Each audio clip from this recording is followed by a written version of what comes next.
dilema etika atau rujukan moral. Ya baik, selama saya menjabat sebagai kepala UPT, saya sudah menemukan beberapa kasus. Ada yang berhubungan dengan dilema etika, ada yang berhubungan dengan rujukan moral. Kemudian bagaimana saya bisa membedakan yang mana kasus yang disebut sebagai dilema etika dan yang mana rujukan moral? Biasanya sederhananya seperti ini. Kalau di dalam kasus tersebut berhubungan dengan moral atau sesuatu yang proses penyelesaiannya tidak harus secara teoritis, ya, biasanya itu saya identifikasi sebagai dilema etika. Tetapi jika dalam kasus tersebut sudah ada pelanggaran hukum atau pelanggaran tata tertib, dan di dalam kasus tersebut hanya ada pilihan antara benar dan tidak benar, maka itu saya identifikasi sebagai rujukan moral. Iya, terima kasih Bu. Jadi intinya bahwa permasalahan yang dihadapi atau kasus-kasus yang Ibu dapati ketika kasus tersebut sudah berhubungan dengan benar melawan tidak benar, berarti itu sudah masuk dalam rujukan moral. Sedangkan ketika Ibu mendapati persoalan yang identifikasinya benar melawan benar, sama-sama memiliki kepentingan yang memiliki kebajikan, berarti itu adalah dilema etika. Ya, terima kasih Bu. Nah, ketika Ibu mendapati kasus seperti itu, bagaimana Ibu menjalankan pengambilan keputusan untuk mengatasi persoalan tersebut? Ya, kalau kita ketemu dengan kasus dilema etika, namanya juga dilema etika, otomatis pasti akan menimbulkan dilema pada kita yang mengambil keputusannya dalam proses penyelesaiannya. Tetapi kalau kita ketemu dengan kasus dilema etika itu, kita kembali mengingat 9 langkah pengambilan keputusan. Nah, yang pertama, kita harus menilai nilai-nilai apa yang bertentangan di dalam kasus tersebut. Apakah di dalam kasus tersebut memang berhubungan dengan moral, ataukah cuma berhubungan dengan etika dan sebagainya. Kemudian kita juga harus mengetahui siapa yang terlibat di dalam kasus tersebut. Siapa yang punya dilema ya? Jangan sampai nanti kita kepikiran dilemanya itu kan bukan dilema kita, jadi buat apa kita selesai kita. Setelah kita ketahui orang ini punya dilema dan kita punya kewajiban moral untuk membantu proses penyelesaian dilema tersebut. Kemudian yang ketiga, saya biasanya melakukan konfirmasi atau mencari fakta. Mencari fakta apa yang menyebabkan kasus tersebut. Kenapa kasus tersebut bisa terjadi? Antara siapa dengan siapa? Artinya Ibu menelusuri dulu. Ditelusuri dulu kasusnya. Setelah itu biasanya saya ada proses pengujian. Proses pengujian. Yang pertama itu uji legal.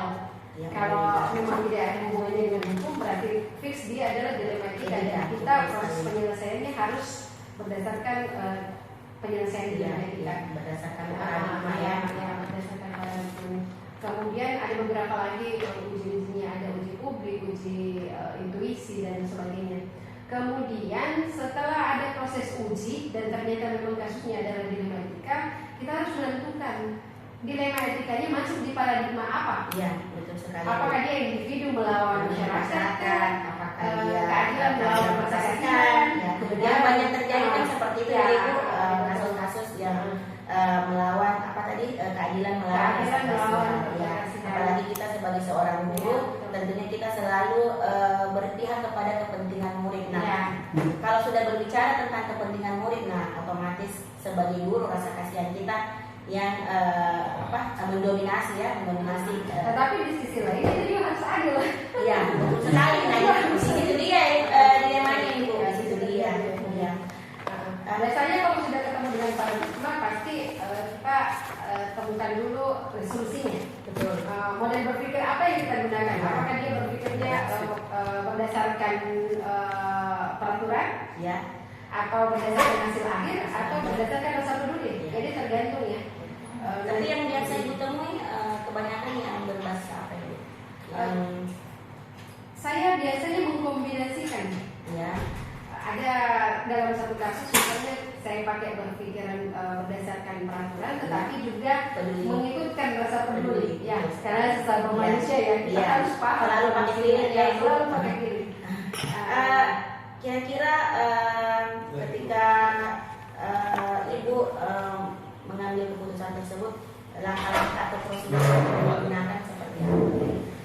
Kalau saya selama jadi pimpinan itu dalam mengambil keputusan terutama yang berhubungan dengan dilema etika, saya melibatkan banyak orang.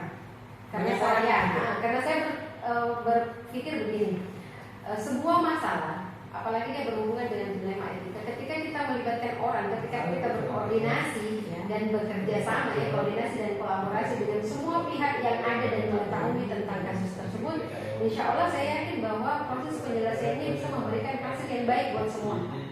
Karena sekolah itu kan adalah institusi, dan di dalam institusi itu ada wakasek, ada guru-guru, jadi sebaiknya untuk kita melibatkan semua orang yang ada di sekolah sehingga hasil yang kita peroleh itu kemudian terutama yang terlibat terutama yang terlibat. Nah, saya lanjut kepada pertanyaan berikutnya. Hal-hal apa saja yang selama ini Ibu anggap efektif dalam pengambilan keputusan pada kasus-kasus dilema etika tersebut?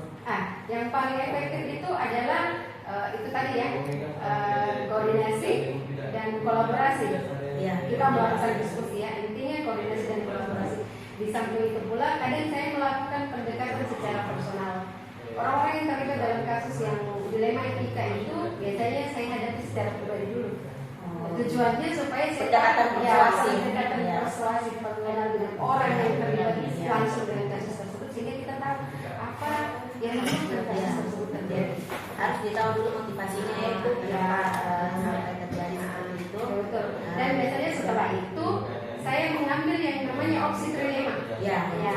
Jadi ada opsi lain yang bisa saya pilih dengan melibatkan banyak orang, karena kalau ada opsi lain kan otomatis mungkin ada ide kreatif lain yang bisa masuk untuk menjadi bahan pertimbangan ketika kita mau mengambil keputusan.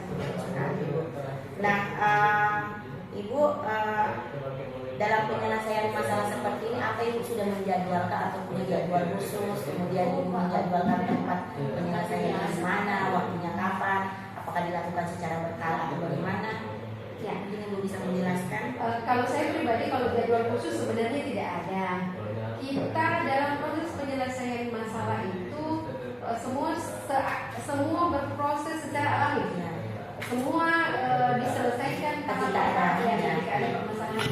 Saya tidak pernah menentukan jadwal bahwa prosesnya harus dilaksanakan pada hari ini, di tempat ini, atau di mana lah.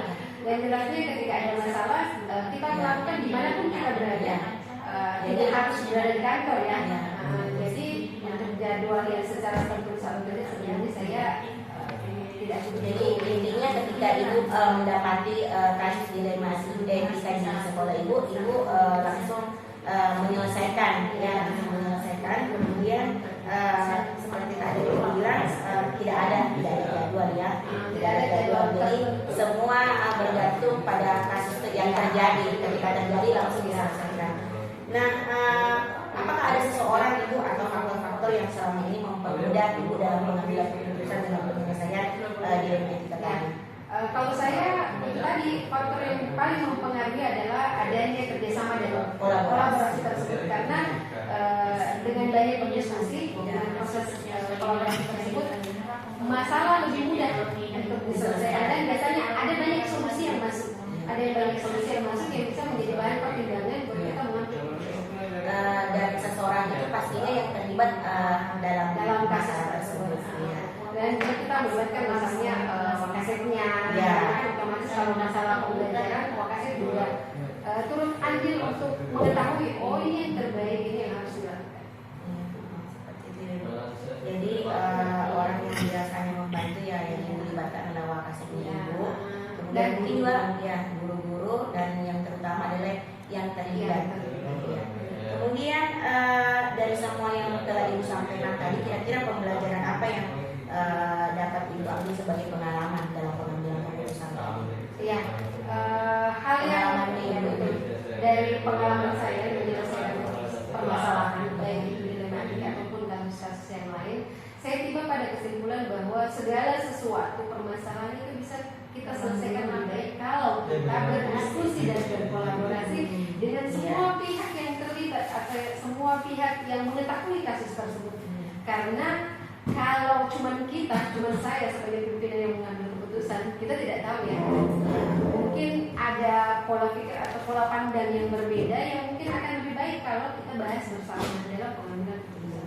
Betul sekali Bu. Jadi dengan pelibatan semua stakeholder di sekolah, utamanya bagi yang terlibat dalam permasalahan tersebut, dengan berkolaborasi, semua dapat terselesaikan secara aman. Jadi intinya komunikasi yang efektif, semua bisa terselesaikan dengan komunikasi yang efektif. Terima kasih Bu. Saya berterima kasih sekali atas kesempatan yang diberikan, atas waktunya, atas kesempatannya Ibu dapat meluangkan waktu untuk saya. Semoga apa yang Ibu sampaikan juga dapat menjadi pembelajaran tersendiri buat saya dalam pengambilan keputusan yang berbasis nilai kebajikan. Terima kasih Bu. Assalamualaikum warahmatullahi wabarakatuh. Waalaikumsalam warahmatullahi wabarakatuh.